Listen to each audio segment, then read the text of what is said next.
Hello and welcome back to another video on my channel.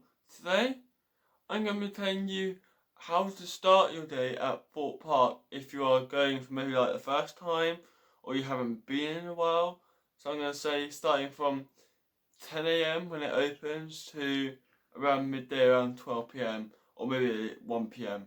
Alright, let's go on to the first what ride you should start on at Thorpe Park when you get there at 10 AM. Okay?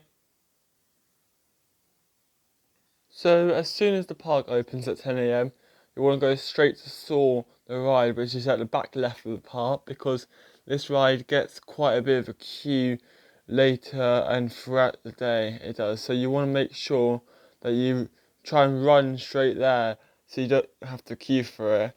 And then after you've done Saw, you want to go to Colossus, which is right next to Saw, because that is also a ride that gets quite a bit of the queue, and you want to make sure that if you are going for maybe like the first time in a while, that you want to get on all the roller coasters, the big ones. So you want to go to Colossus next because that gets the queues as well.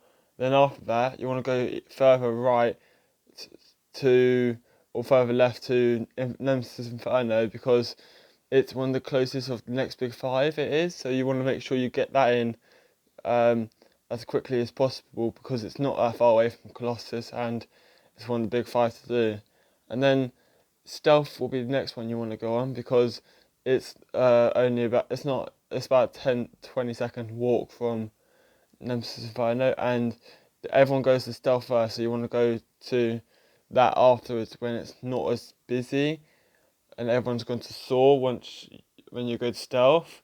And the one ride that a lot of people go on at the start is Swarm because it's right next to the entrance, so people run to that first normally. So when you're going to it after you've done the other four or the big coasters, it won't be that busy. It should be a walk-on queue hopefully. And then now you've done all the big five, you want to go to maybe flat ride like Detonator because this one, it does tend to get a few of the queues. So you want, as the flat rides, you want to make sure you go to this in the middle of the park by Inferno. Then you want to make sure you get your time ticket if there are time tickets when you go for Black Mirror, because sometimes the time tickets you struggle to get them throughout the day, so you want to get them as soon as possible.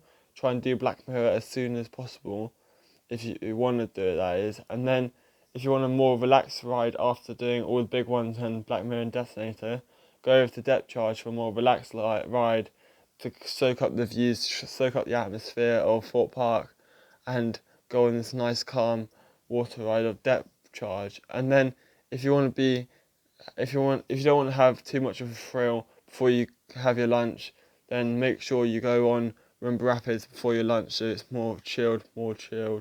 And then if you have time, try and go on maybe the Flying Fish before lunch. Thank you so much for watching this video. I hope it helps you if you haven't been in a while or you haven't been at all when you're planning on going soon. I'll do one for how you can end your day at Thorpe Park or how you spend the second half of the day at Thorpe Park. Maybe next week, I will. I've been Ben, you've been watching Theme Park Ben, and bye.